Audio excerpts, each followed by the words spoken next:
Boa noite, bem-vindos ao Jornal da Noite. A agência de notação financeira Fitch desceu no fim de semana o rating de Moçambique de B para CCC devido ao desgaste da dívida pública do país, que no seu entender deverá ultrapassar os 100% do produto interno bruto já este ano.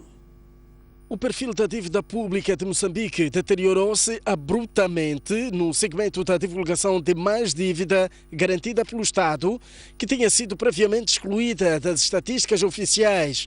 Lê-se no relatório sobre a ação de rating da Fitch. Na nota que dá conta desta descida de rating, a primeira depois da divulgação feita a semana passada, o de valor total da dívida pública não divulgada, 1,4 mil milhões de dólares, a Fitch reviu também as previsões para o rácio da dívida pública face ao produto interno bruto, calculando agora que a dívida vale a 83,3% do PIB no final de 2015. A nossa previsão aponta para uma deterioração maior do metical em 2016, que deverá provavelmente levar o rácio da dívida face ao PIB para mais de 100% em 2016, o valor mais alto dos últimos 15 anos, e que compara com apenas 37,8% em 2011, acrescenta a agência. A falta de transparência do governo de Maputo evidencia as fraquezas nos padrões de governação e na moldura de políticas públicas e enfraquece as relações com os doadores, que fornecem cerca de 9% do PIB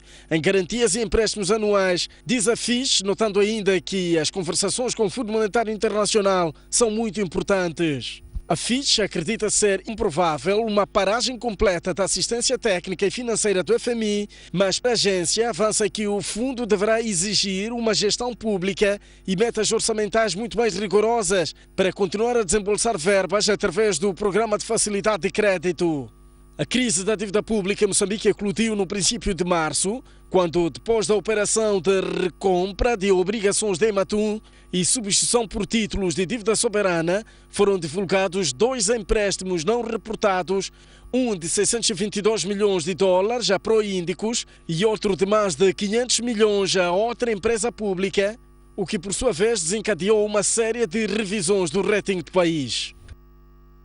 O presidente de Portugal, Marcelo Rebelo de Sousa, escala Moçambique a partir desta terça-feira, no cumprimento de uma visita de Estado de 4 dias. Marcelo confirma assim a grande prioridade que quer dar aos países lusófonos na qualidade de chefe de Estado. O presidente de Portugal, Marcelo Rebelo de Sousa, inicia esta terça-feira uma visita de 4 dias a Moçambique. Trata-se da primeira visita de Estado e primeira visita a um país africano desde que foi eleito presidente de Portugal. O pano de fundo desta visita ao território nacional serão as relações comerciais entre os dois países e sobre o investimento português que tem vindo a crescer em território nacional. Os negócios entre os dois países aumentaram significativamente nos últimos 5 anos. As exportações de Moçambique aumentaram de 42 para 46 mil milhões de euros entre 2011 e 2015, enquanto as importações moçambicanas aumentaram no mesmo período de cerca de 217 mil milhões de euros para mais de 355 mil milhões de euros. Nos últimos 10 anos, Portugal faz parte dos 10 principais investidores em Moçambique, com investimentos na agricultura, indústria extrativa e transformadora, para além da banca e comércio. A última vez que Marcelo Rebelo de Sousa esteve em Moçambique foi no Fórum Musef, realizado em dezembro de 2015, onde participou como convidado de honra. Durante a sua estadia em Moçambique, o chefe de Estado português terá um encontro com seu homólogo moçambicano Filipe Nyusi e irá visitar a Assembleia da República, o Museu de Pescas de Maputo, as instalações de cooperação técnico-militar, entre outras agendas. Mais do que razões políticas e econômicas, Marcelo Rebelo de Sousa vem em Moçambique por razões afetivas. Lembre-se que o estadista português viveu em Moçambique na altura em que seu pai, Baltazar Rebelo de Sousa, foi governador de Lourenço Marques, atual Maputo, entre os anos de 1968 a 1970. Imagens são de Rogério Malhate, Raul Massing, para a STV. E o embaixador de Portugal em Moçambique diz que a visita de Marcelo Rebelo de Sousa ao país não é obra do acaso, pois os dois países conservam laços históricos de longa data. José Duarte disse esperar que Filipe Nyusi e Marcelo Rebelo de Sousa abordem vários assuntos, desde a política, economia e cultura. José Duarte afirma que a visita de Marcelo Rebelo de Sousa a Moçambique, 2 meses depois de ter tomado posse como presidente de Portugal, é sinal claro de fortes relações entre as duas nações. E menos de 2 meses depois de tomar posse do seu cargo, está a fazer a sua primeira visita de Estado ao estrangeiro e é em Moçambique. Não é certamente fruto do acaso, como também não é fruto do acaso o presidente Filipe Nyusi ter sido um dos poucos convidados de honra que o presidente Marcelo Rebelo de Sousa convidou para estar presente na sua cerimónia de tomada de posse e não foi por acaso também que jantou com ele na véspera da sua tomada de posse. Portanto, há aqui uma relação especial e uma aposta muito particular em Moçambique por parte do Presidente da República Portuguesa. Para José Duarte, a vinda do estadista português poderá elevar os níveis de cooperação económica e política entre os dois países. Isto é uma visita com imensa ambição. A ambição, de facto, de elevar o patamar das relações entre Portugal e Moçambique em benefícios dos dois povos. Estamos absolutamente convencidos que, efetivamente, se houver determinação e ambição dos dois lados, nós podemos construir uma relação que nos traga ainda mais frutos para portugueses e para moçambicanos. Moçambique precisa de muita coisa, Portugal também precisa de muita coisa, temos muitos interesses em comum e há de haver certamente muita forma de nos desenvolvermos em todas as áreas, na área científica, tecnológica, académica, na área de ajuda ao desenvolvimento, na economia, onde temos muitos investimentos, na área cultural, trazendo mais artistas e mais criadores culturais moçambicanos a Portugal, divulgando mais também a cultura portuguesa, nova cultura portuguesa em Moçambique. Nós estamos todos a ganhar com esse compromisso mútuo. Portugal tem umas vantagens e uma relação especial com Moçambique que é uma pena se não aproveitarmos este contexto. Marcelo Rebelo de Sousa chega logo pela manhã desta terça-feira. 4 dias irá efetuar uma série de reuniões e visitas a algumas instituições. Funcionários do Fundo de Investimento e Património de Abastecimento de Água em Nacala são acusados de cobrar valores que variam entre 3 a 5 mil meticais a cidadãos que pretendiam efetuar ligações domésticas de água. Trata-se de um grupo composto por 4 funcionários pertencentes ao Fundo de Investimento e Patrimônio de Abastecimento de Água em Nacala, que estão envolvidos em cobranças ilícitas e ligações domésticas ilegais deste precioso líquido indispensável na vida humana. De acordo com as vítimas, que decidiram denunciar o caso à direção do FIPAG, a nível daquela cidade portuária, os valores cobrados pelo referido grupo variam entre 3.000 a 5.000 meticais contra 2.000, aplicado pelo Fundo de Investimento e Patrimônio de Abastecimento de Água por cada ligação efetuada. Em nome da FIPAG, o interessado tiver dinheiro presente para pagar o contrato que dirá imediato e será ligado hoje mesmo à sua casa. Muitos queriam água, estavam à rasca d'água. Teria que mesmo os valores, dizer que os valores variam entre 5.000. É um dos lesados. Eu disse que 5 não tenho, mas estou interessado muito à rasca de ter água em minha casa. Então, dizer que assim como é que há de ser? Então vai acabar de perder. Eu disse que não, vejam lá. Então é quando dizer que ok, vai tirar 4. Eu disse que 4 não tenho. Dizer que quando é que tem? Eu disse que no presente momento eu tenho 3,5. Dizer que tá bom, tira esse 3,5. E tirei aquele dinheiro. Aí quando que eu parei, onde que tirei o dinheiro 3,5, entreguei o senhor Gabriel, que era um engenheiro alto, claro. Eram 3 senhores. Outro é chamado por Oliveira Gabriel. Outro era, não sei, era Nhoca, chamado Nhoca. Outro era aquele senhor que estava a fazer ligações. De acordo com essas famílias, mais de 10 cidadãos residentes nesta comunidade acabou caindo nas malhas do referido grupo de trabalhadores do FIPAG em Nacala. Dezembro, sim. Tem dezembro, janeiro, fevereiro, março, abril. Yeah. A consumir água Nacala. E papai não tem como pagar? Não tem maneira de pagar. É porque não sei qual é o caminho que vou prosseguir para pagar. E tem medo? Tenho medo, sim, senão vai me arrancar aquela água. Esta não é a primeira vez que funcionários do Fundo de Investimento e Patrimônio de Abastecimento de Água em Nacala são envolvidos em cobranças ilícitas e abertura de novas ligações domésticas de forma clandestina. E o diretor do FIPAG em Nacala disse que já foram identificados os funcionários que têm estado a efetuar ligações clandestinas nos bairros da cidade de Nacala e no distrito de Nacala Veiga. Falando à STV, Agostinho Dava, diretor do Fundo de Investimento e Patrimônio de Abastecimento de Água em Nacala, diz que apesar dos apelos que têm sido lançados quase diariamente, a sua direção tem estado a receber várias queixas relacionadas com cobranças ilícitas e ligações clandestinas envolvendo trabalhadores da empresa responsável pelo fornecimento do chamado Ouro Azul. Nós estamos a encorajar a comunidade, principalmente aqueles que foram arrancados valores, eles devem contactar a polícia e apresentar isso como um caso criminal, porque o sistema nosso, para eles serem nossos consumidores, eles terão, infelizmente, que pagar mais um dinheiro. E aquele dinheiro que eles já pagaram, alguém comeu aquele dinheiro, etc, etc. Então, eles têm que exigir o direito dele dentro das instâncias de justiça. O responsável máximo de FIPAG em Nacala promete medidas duras contra os funcionários que se envolverem em atos que não dignificam a instituição. A população tem que ter a coragem dessa comunidade que teve e denunciar, porque, quer dizer, não faz sentido que para uma ligação de 2.000, que a população pode ter a ligação por 2.000, esteja a pagar 5.000 meticais para alguém, que depois aparece alguns a defender que a empresa, porque expulsou esse indivíduo, fez mal, porque ele tem família, etc, etc. Essas comunidades, eu pergunto, não têm família essas comunidades? Não têm filhos para cuidar?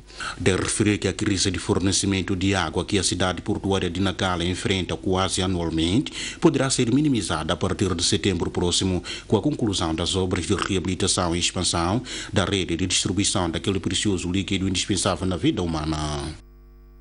Agora em Inhambane, os transportes semicoletivos de passageiros só poderão circular depois das 5 horas. O governador da província avança ainda que já deu instruções à Administração Nacional de Estradas para remover todas as viaturas avariadas ou sinistradas que se encontram à beira da Estrada Nacional número 1. Depois do acidente de Mavanza em Vilanculo, o governo provincial de Inhambane decidiu proibir que viaturas que fazem o transporte de passageiros circulassem antes das 5 horas. Os transportadores não gostaram da medida e decidiram paralisar as atividades. Esta paralisação levou a que o governador de Inhambane sentasse à mesma mesa com os transportadores e debateram o assunto, de onde saiu a decisão final. Para a redução de acidentes envolvendo transportadores de passageiros, estes estão proibidos de circular entre as 21 e as 5 horas e a medida poderá ser aplicada em todo o país. Às 21 horas todos os transportadores públicos deviam parar para andarem a partir das 5 horas do dia seguinte, para permitir com que realmente haja visibilidade. Eu tenho certeza absoluta que aquele acidente, se o motorista tivesse tido a visibilidade, podia haver acidente, mas não teria aquele impacto que teria a possibilidade de travar antes do obstáculo fixo, neste caso, que foi o caminhão com torres de madeira. E temos informações, tivemos recentemente a visita de Sua Excelência Vice-Ministra de Transportes e Comunicações, na nossa província de Inhambane, dialogou conosco que à medida que nós estamos a reativar na nossa província de Inhambane, vai, se tudo for possível, ser estendido realmente para a nível nacional. Por outro lado, Daniel Chapo mostrou-se preocupado com a quantidade de viaturas sinistradas ou avariadas ao longo da Estrada Nacional número 1 e diz que já mandou retirar todas, sem exceção. Preocupa-me bastante. Não é aceitável que uma viatura realmente avariada fique 2, 3 dias estacionada e sobretudo na faixa de rodagem, por um lado. Mas por outro, e já responsabilizamos os colegas ligados à segurança rodoviária, da ANI, que trabalha com os colegas da ENATER e da Polícia de Trânsito, que estão a fazer um excelente trabalho neste sentido. Em março de 2014, 10 pessoas da mesma família morreram na localidade de Unguana, em Massinga, depois que esta viatura em que se faziam transportar embateu violentamente contra este caminhão avariado à beira da Estrada Nacional número 1. Em abril do mesmo ano, este autocarro da Nagi Investimentos capotou e matou 5 pessoas depois de tentar desviar de um caminhão avariado à beira da EN1 em Morrombene. 4 meses depois, já em agosto, esta viatura embateu contra este caminhão avariado à beira da Estrada Nacional número 1 e matou uma pessoa no distrito de Inharime. A situação foi bem mais grave em abril deste ano, quando 13 pessoas que estavam neste autocarro morreram depois que o mesmo embateu violentamente contra este caminhão, que também estava avariado à beira da N1 em Vilanculo. O Conselho Municipal da Beira continua a queixar-se de morosidade no processo de transferência da gestão dos serviços primários por parte do Governo, apesar de há cerca de um ano ter recebido garantias do chefe de Estado, Filipe Nunes. A transferência de gestão dos serviços primários, nomeadamente educação, saúde e transporte, por parte do Governo para o Conselho Municipal da Beira, continua a inquietar o edil da Beira, David Simango. Simango aproveitou desta feita os órgãos de comunicação social baseados na cidade da Beira para lamentar a demora de transferência destes serviços. Porque não faz sentido que as outras cidades tenham oportunidade de gerirem o transporte público e uma cidade como a Beira, que é a segunda cidade do país, ainda continua dependente de vontade de pessoas. Portanto, eu penso que um dia as pessoas vão se cansar, um dia essas mesmas pessoas que devem tomar decisões vão se lembrar que, afinal de contas, cometeram erros graves, porque não conseguiram cumprir com a legalidade, porque é de lei que o transporte público urbano, o problema das escolas primárias, o problema da saúde primária tem que ser entregue ao município. David Simango lembrou que o município de Beira efetuou o pedido para passar a gerir o setor da educação, saúde e transporte há mais de 5 anos. O presidente do município de Beira lembrou também que há cerca de um ano abordou a questão de transferência de poder ao presidente da República, Filipe Nunes, e que recebeu por parte do chefe do Estado garantia que os serviços seriam transferidos, mas até agora nada se efetivou. Eu penso que o presidente da República fez a parte dele e esperemos a quem deve cumprir e a quem eventualmente tem ordens nos caris possa naturalmente compreender que, afinal de contas, está do lado errado, né? O que nós queremos é que, de fato, essas coisas acontecem. Alguém com martelo deve perguntar por que isso não acontece. Se não acontece, significa que há outros comandos que prejudicam essa efetivação, o que não é nada bom para a convivência democrática. Não é? O edil da Beira denunciou na ocasião uma suposta usurpação dos bens públicos. O que nos preocupa também, nós sabemos que muitas das infraestruturas públicas que deviam passar sob a gestão do município na área dos transportes, na área da educação, na área de saúde, estão a passar para terceiros. Portanto, por que esses bens passam para terceiros, não sabemos. Eventualmente para entregar o município como ônus, né? Mas aquilo que nos entregarem, naturalmente, sabemos de nos erguer mesmo de cinzas se for necessário. A questão de transferência de poder foi também levantada pela bancada do Movimento Democrático de Moçambique na recente sessão da Assembleia Provincial de Sofala, onde, em resposta, o governo de Sofala garantiu que o processo está em curso. Para acompanhamento das atividades, nos termos das alíneas A e B do artigo 16 do Decreto número 33/2016, de 30 de agosto, foi criada a Comissão Técnica Provincial, a qual criou subcomissões técnicas para inventariação do material e recursos humanos nos setores de saúde e educação, e o processo está em curso. É já esta quarta-feira que a cidade de Matola acolhe a 16ª Conferência do Observatório Internacional de Democracia Participativa. A menos de 48 horas para o evento, o governador da província de Maputo, Raimundo Diomba, visitou o local que vai acolher a conferência para ver o nível de preparação. Matola está literalmente preparada para acolher o Observatório Internacional de Democracia Participativa. Com a conferência à porta, o governador da província de Maputo, Raimundo Diomba, visitou esta segunda-feira o espaço da Boia Verde, local que vai acolher o evento e medir o pulsar dos últimos preparativos. A sala das sessões principais está sempre de preparação, com assentos e luz prontos, restando as 2 tendas para as sessões temáticas, que estão a mais de 80% de execução. Notamos o empenho e entrega do pessoal que estão na linha da frente da preparação do evento. O município, o governo provincial, o governo distrital, todos esses estão, e mais empresários que estão cá envolvidos na preparação do evento. São retoques pequenos que têm a ver com a conclusão rápida das atividades que estão a realizar, no caso de eletrificação, para que tudo esteja pronto hoje, para o dia de manhã servir somente para ensaio. Também a forma de arrumação daquilo que são nossas cadeiras, que as pessoas vão usar, para que todos tenham possibilidade de ver em frente e acompanhar o que está a passar. Após a visita, Raimundo Diomba aproveitou a ocasião para fazer a sua acreditação para os 3 dias da conferência. O município da Matola diz que, no geral, os preparativos estão acima de 95% e adianta que parte dos representantes das 200 cidades confirmadas já estão em Moçambique. Já estamos a receber delegados desde ontem, hoje também recebemos alguns, o pico será amanhã, mas já começaram a chegar. Já temos alguns alojados nos hotéis, outros estão a trabalhar conosco já. Falo concretamente da sede do IDP, que em Barcelona já está aqui conosco. Falo da coordenação da antena africana do IDP, já está aqui conosco. E outros que vão chegando, pelo que já estamos a receber os nossos delegados para esta conferência. Esta terça-feira será dedicada a ensaios e acertos finais para a conferência. Por outro lado, está tudo a postos para a reunião da Associação Nacional dos Municípios de Moçambique, que vai servir para preparar as experiências que os 53 municípios vão partilhar durante o evento. A castanha de caju processada na província de Nampula poderá ter uma qualidade apreciada no mercado internacional.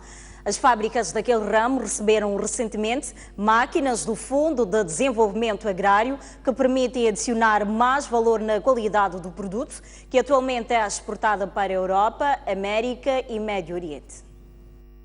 O presidente do Fundo de Desenvolvimento Agrário, Eusébio Tumuitekile, esteve recentemente em Nampula com o objetivo de avaliar o impacto das máquinas alocadas pela sua instituição a algumas fábricas de processamento da castanha de caju. Antes, como portanto, podemos observar, a seleção é feita portanto, manualmente. Hoje é uma máquina que faz a seleção, também hoje é uma máquina que faz o descasque e também, sobretudo, a definição das cores. Isso ajuda muito para portanto, o próprio mercado. Conseguimos ver que eles, a partir desta capacidade que atingimos, já estão a colocar a amêndoa no mercado internacional.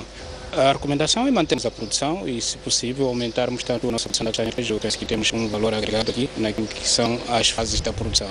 E, sobretudo, também o grande valor vai para os produtores. Já tem um mercado garantido para colocar o seu produto. Na Condornas, uma das beneficiárias das máquinas, já registram mudanças na qualidade da amêndoa, como também na redução do esforço dos trabalhadores em resultado da disponibilidade daqueles meios. Agora temos as máquinas que selecionam por cor, que vêm-nos ajudar na qualidade.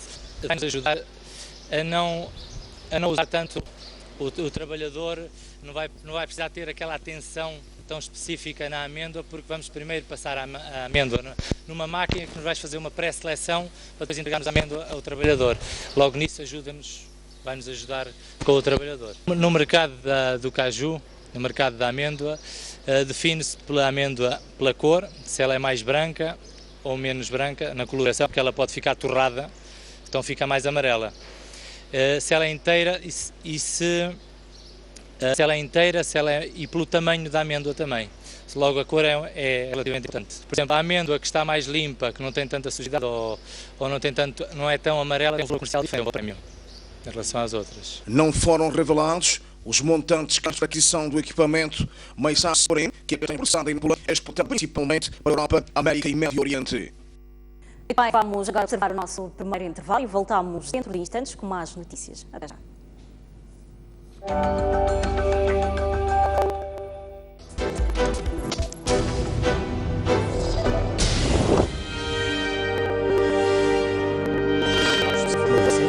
Um país faz-se de pontos de ideias. Nós somos a ajuda do governo agora.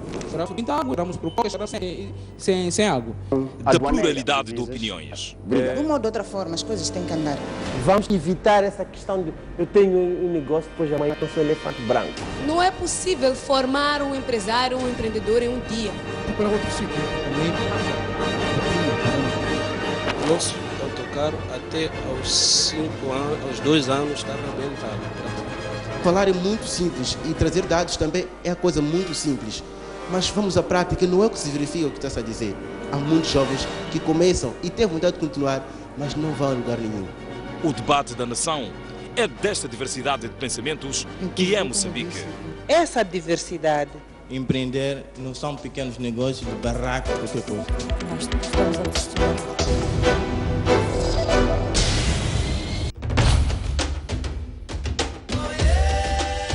O Parque Nacional de Gorongosa é um dos maiores símbolos do nosso país. Pelo valor da sua biodiversidade, também pelo papel que desempenha no apoio às comunidades que ali vivem. O sucesso da manutenção e da conservação da biodiversidade, o apoio às comunidades que ali vivem, só é possível com a contribuição de cada um de nós. É fundamental que cada um dos moçambicanos perceba o enorme valor que este parque representa para o posicionamento de Moçambique a nível nacional, regional e mundial. O Grupo Soico não poderia ficar alheio a esta iniciativa. O Parque Nacional de Gorongosa é uma bandeira de Moçambique, é uma bandeira de orgulho e de estima de todos os moçambicanos. É fundamental que o nosso apoio seja impactante na projeção deste símbolo a nível nacional e internacional. Esperamos que os nossos meios de comunicação social desempenhem um papel fundamental na promoção desta bandeira de Moçambique.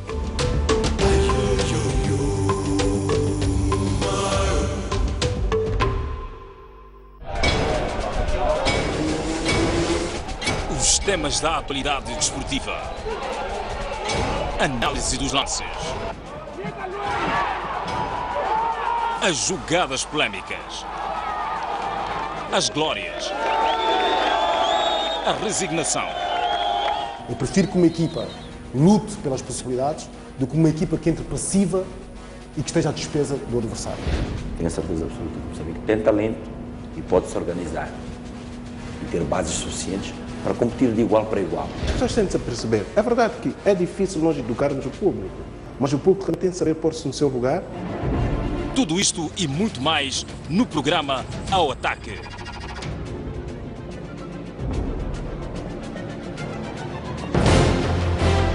Um país sem cultura é um país sem identidade.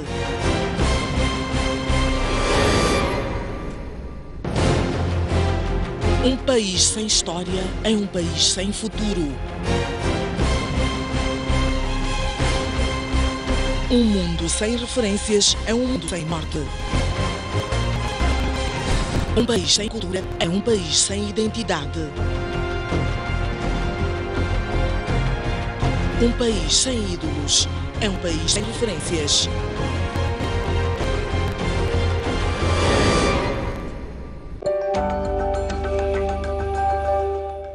Bem-vindos à segunda parte do Jornal da Noite. A patrona da Fundação para o Desenvolvimento da Comunidade, Graça Machel, foi convidada pelo Governo do Distrito Federal de Brasília a participar na solenidade de celebração da chegada da Tocha Olímpica, que se realiza nesta terça-feira, dia 3 de maio. De acordo com o comunicado chegado à nossa redação, a escolha de Graça Machel deveu-se à sua história singular como defensora dos direitos humanos, promotora de causas sociais e ainda como símbolo da igualdade racial. De acordo com o documento, Graça Machel faz-se acompanhar por Abdul Karimo, membro do Conselho de Administração da Fundação para o Desenvolvimento da Comunidade. Na atualidade internacional, tem de aumentar o número de mortos e desaparecidos na sequência da queda de um prédio residencial na capital do Quênia. O acidente foi causado pelas fortes chuvas que caíram na noite da última sexta-feira em Nairobi. De acordo com últimas atualizações deste domingo, os dados indicam que pelo menos 16 pessoas morreram e 69 continuam desaparecidas, o que representa um aumento em mais de 5 casos. O edifício localizado no bairro densamente povoado de Uruma desabou na noite de sexta-feira, um dia marcado por fortes chuvas que provocaram inundações e destruições. As autoridades receiam que o número de mortes pode aumentar, tendo em conta o elevado grau de destruição e desaparecidos. pois calcula-se que mais de 50 pessoas estejam desaparecidas e, em contrapartida, outras 135 foram resgatadas com vida dos escombros, quando algumas testemunhas garantiram que ouviram vozes no local. O presidente do Quênia, Uhuru Kenyatta, acorreu ao local do acidente e ordenou à polícia a detenção do proprietário do edifício, depois de fontes municipais terem assegurado que a autarquia não tinha autorizado a construção do mesmo.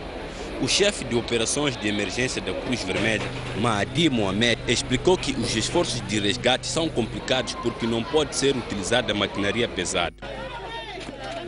Se forem utilizadas máquinas pesadas, pode haver mais derrocadas e é preciso ter muito cuidado.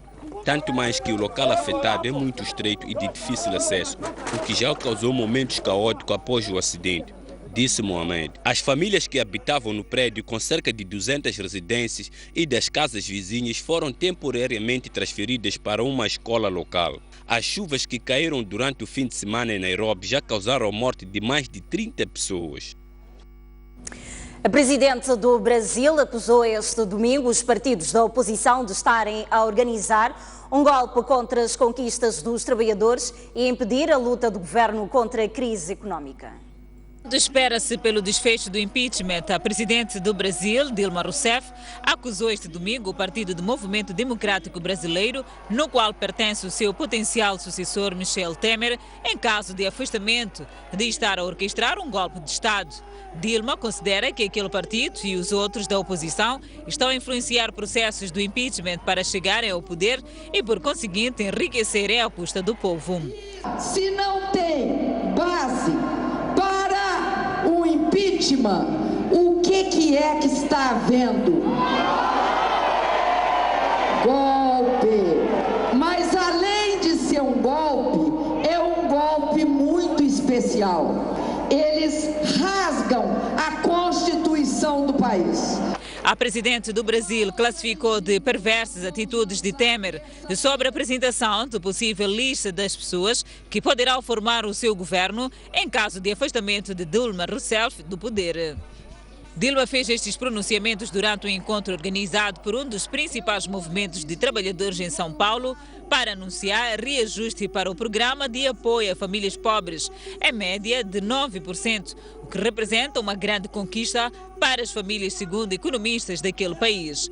Em resposta às acusações de Dilma, um dos políticos mais próximos de Michel Temer, o presidente da Fundação, Eunice Guimarães Moreira Franco, usou as redes sociais para acusar a presidente do Brasil de manipular e fazer propaganda enganosa sobre ajuda aos pobres. O desfecho do processo de impeachment deverá ser conhecido dentro de 3 semanas após a votação pelo Senado brasileiro. Mais de 15 migrantes estão desaparecidos na sequência de mais um naufrágio no mar Mediterrâneo, ao largo da Líbia, segundo revelaram este domingo as Nações Unidas. Um barco que transportava cerca de 120 pessoas afundou-se na sexta-feira passada, 4 horas depois de deixar a Líbia com destino à Itália. Segundo o porta-voz da Agência para os Refugiados da Organização das Nações Unidas, citada pela agência France Press, a situação resultou no desaparecimento de mais de 15 migrantes, pelo que as autoridades suspeitam que os mesmos podem estar mortos. A notícia chega depois de a Organização Internacional para as Migrações revelar que há 84 migrantes desaparecidos na sequência de um ou outro naufrágio de um barco pneumático na sexta-feira, com imigrantes ao largo da Líbia. Mais de 26 mil migrantes chegaram à costa italiana desde o início do ano, a maioria recuperada no mar por navios italianos ou de outros países. A situação dos migrantes no Mediterrâneo é descrita como crítica pelas organizações dos direitos humanos, tendo em conta a falta de segurança nas embarcações utilizadas para o transporte. Devido à precariedade das questões de segurança no mar Mediterrâneo, mais de 3 mil migrantes já morreram durante a travessia desde o ano passado. Atualidade internacional, pelo menos 3 soldados e um agente da polícia morreram este domingo em 2 ataques no sudeste da Turquia. O ataque ainda não foi reivindicado, mas acontece após a aviação turca ter bombardeado posições curdas. Numa primeira ação na cidade de Nusaybin, província de Mardin, na fronteira com a Síria, um grupo armado disparou um rocket contra militares, matando pelo menos 3 pessoas e ferindo outras 14. Mais tarde, um veículo amardilhado foi detonado junto à sede da polícia de Gaziantep, uma das maiores cidades da região, o que culminou com a morte de um polícia. O agente em causa morreu quando tentava impedir o ataque após perceber-se de um movimento estranho no local. A explosão foi forte de tal forma que era possível ouvir a 7 km de distância, segundo várias fontes citadas pela Reuters.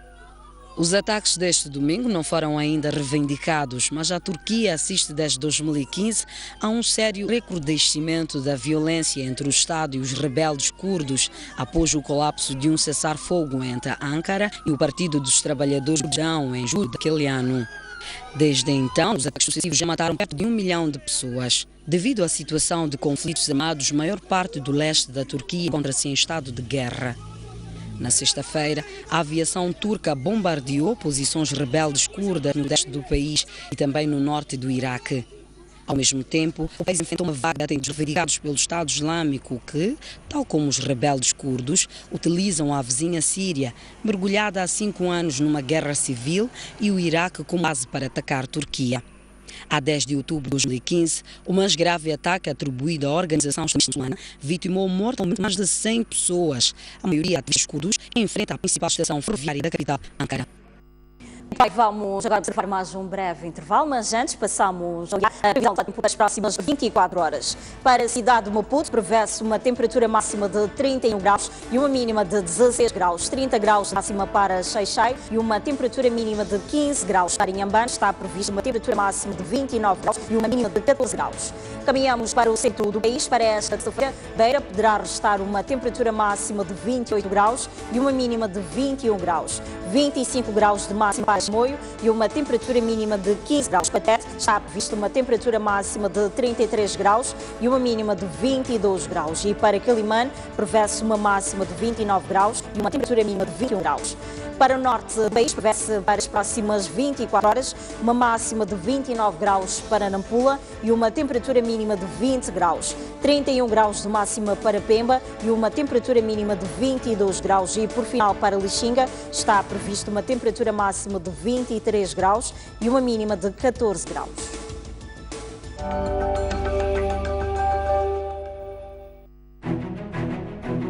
Mais um baú. Recordações, momentos épicos, momentos marcantes, grandes vitórias, campeões. Como é que o futebol começou na sua vida e o que é que foi o futebol? Eram todas equipas bem estruturadas com um futebol de se tirar o chapéu. A gente jogava aqui na Baixa, saía da Baixa. Era obrigado a fazer o jogo dos Palmaninhos. Antigos jogadores, paraquedistas, árbitros, pugilistas, médicos. O primeiro envolvimento direto foi como médico da seleção que foi aos Jogos Olímpicos, Moscovo, 1980. Hoje já temos a capacidade de fazer diagnósticos e cirurgias artroscópicas. O paraquedismo começa quando eu via militares da Força Aérea saltar. A dobragem de paraquedas é uma coisa fundamental. Uma campeã nasce ou faz-se? Um talento tem que nascer, mas também não basta só nascer, tem que se fazer para ser campeão.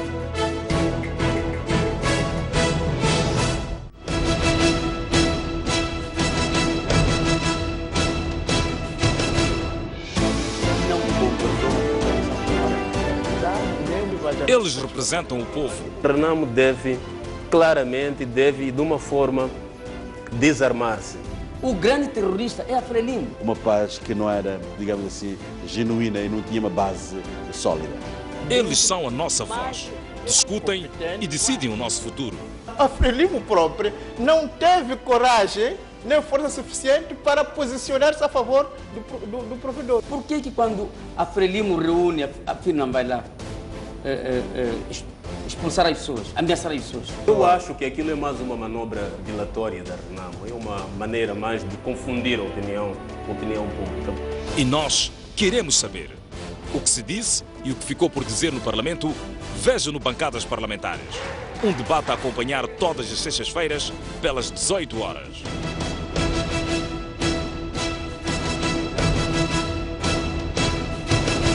Uma criança e um jovem desapareceram nas águas da praia do Inos, aqui na cidade de Pemba. Combate ao crime é a palavra de ordem da chegada do líder da RENAMO à cidade portuária de Natal. Teve Simango deixou ficar as seguintes considerações. A partir da cidade da Beira e com imagens de Manel Chicava. No interior desta viatura seguiam 4 ocupantes. A reunião que aprovou a primeira Constituição da República.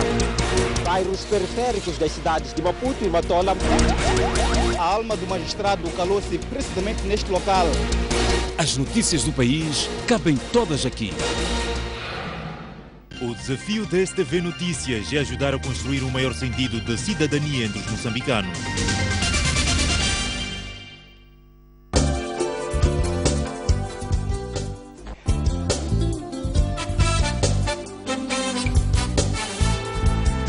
A Praia da Rocha localiza-se na cidade de Inhambane.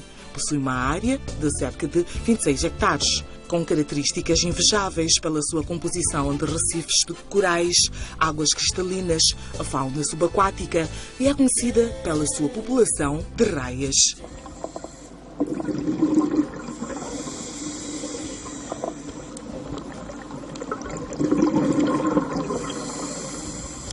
Possui uma mata, dunas parabólicas altas acima de 60 metros, com vegetação primária natural.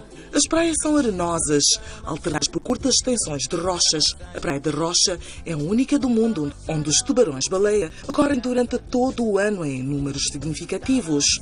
Este local oferece um ambiente para a prática de diferentes características desportivas.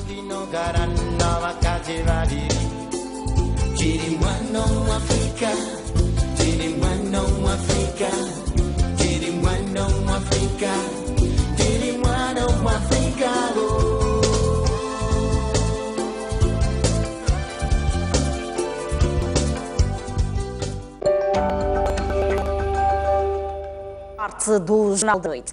Novas empresas ganham espaço na maior feira de tecnologias de informação e comunicação do país. A terceira edição da Mostec vem com inovação. O espaço designado Startup Corner contará com 4 stands. Para esta edição da Mostec, as startups selecionadas são Movi, Guia, Olatax e Mos Davis. Ter a oportunidade de poder apresentar no Mostec representa um grande passo, não só a nível da nossa empresa, mas também a nível da exposição para todos os jovens moçambicanos sobre essas novas oportunidades, e achamos que o Mostec é o sítio em que nós podemos chamar a atenção a todas as pessoas que têm capacidade de trabalhar para apoiar essas empresas e mostrar a todos os jovens que é possível mudar o país pouco a pouco com esse tipo de iniciativas. Os primeiros expositores do Startup Corner acreditam que esta é uma grande oportunidade para fazer parcerias e expandir os seus negócios. Sim, uma feira desta natureza é muito importante para pequenas e médias empresas também, porque é um local que pode se interagir com pessoas para ter um brainstorm e fazer um contacto com empreendedores ou pessoas com ideias mais realçantes para o mesmo. É a primeira vez que vamos participar. O ano passado tive a oportunidade de participar nas aberturas, foi interessante e será um prazer participar no mesmo. De uma forma geral, nós acreditamos que vamos aprender muito. Não só com as pessoas que vêm visitar os stands, mas também com os nossos colegas, ou seja, as pessoas também que têm uma startup. Então, acredito que vamos comunicar, ouvir das experiências dos outros e também, de uma forma geral, aprender. E agora um caso em comum, uma mulher deu à luz a quadrigêmeos. O facto ocorreu no distrito de Buzi, província de Sofala, e os 4 recém-nascidos estão aparentemente bem de saúde. Os quadrigêmeos, todos eles do sexo masculino, nasceram há menos de uma semana na região de Bandua, no distrito de Buzi, em Sofala, num parto considerado normal pelo setor de saúde. Contudo, apesar das crianças e da mãe aparentarem que estão bem, o setor no Buzi decidiu transferir as mesmas para o Hospital Central da Beira, a fim de ser observados de forma mais cuidadosa. Neste momento, os 4 recém-nascidos estão no berçário. A mãe é, naturalmente, uma senhora feliz. Tive um parto normal em Bandua, mas as autoridades de saúde entenderam que deviam transferir-me, assim como as crianças, para a Beira, para que as mesmas pudessem ter melhor assistência. Estou satisfeita pelo fato de estarem a apoiar. Atualmente não sei quantos quilos pesa cada um dos meus filhos, mas garantiram-me que estão todos bem de saúde. O governo de Sofala, que foi ver de perto os quadrigêmeos, está impressionado e feliz com este fato raro e garantiu que prestará todo o apoio necessário ao casal, que é carenciado no sentido dos mesmos poderem produzir algo para sustentar os filhos. O que nós vamos fazer é apoiar, porque o próprio esposo nem ela são pessoas que não têm emprego, então significa que nós vamos poder ajudar um dos casais, e neste caso o marido, para ela poder ficar a cuidar dos seus filhos. Com estes quadrigêmeos, a senhora Maria José, com apenas 32 anos de idade, passa a ter 8 filhos. Na atualidade desportiva, o Ferroviário de Nacala empatou a uma bola diante do Estrela Vermelha no cumprimento da primeira das 3 partidas que os locomotivas daquela cidade portuária vão realizar a porta fechada. Longe dos seus adeptos, o Ferroviário de Nacala cumpriu este domingo a primeira das 3 partidas que vai realizar em casa a porta fechada. Os locomotivas entraram no jogo com o objetivo de alcançar a sua primeira vitória no campeonato, mas os alaranjados não permitiram que isso acontecesse. O Ferroviário, assim como Estrela, pouco fizeram durante os primeiros 45 minutos para chegar ao golo inaugural. No reatamento, os donos da casa entraram a pressionar o seu adversário e no minuto 73, Ozia podia ter inaugurado o marcador neste remate que obrigou o guarda-redes Frank a fazer defesa de recurso. 3 minutos depois, isto é, aos 76, o Estrela faz o que muitos não esperavam. Zequito, com toda a calma necessária, bate o guardião Vitor. A vantagem da turma da capital do país durou apenas 3 minutos, pois no minuto 79, Marufo chega ao gol da igualdade nesta jogada. Daí para frente, as duas equipas foram à procura do gol até o apito final da partida, que marcou a estreia de Zulu, tendo interino dos locomotivas da cidade portuária de Nacala. Acabamos sofrendo golo contra a corrente de jogo, mas já que parabenizar aqui o grupo de trabalho pela forma como abordaram o jogo. Penso que foi uma abordagem muito vistosa e depois criamos N situações e não conseguimos finalizar. Conseguimos fazer um gol que, como eu disse no princípio, não conseguimos conservar.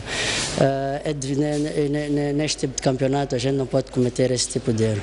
Cometemos esse erro e o Ferroviário de Nacala conseguiu fazer o empate, mas para aquilo que foi o jogo, está de parabéns o meu grupo, conseguiu lutar, conseguiu sacrificar, este ponto é precioso.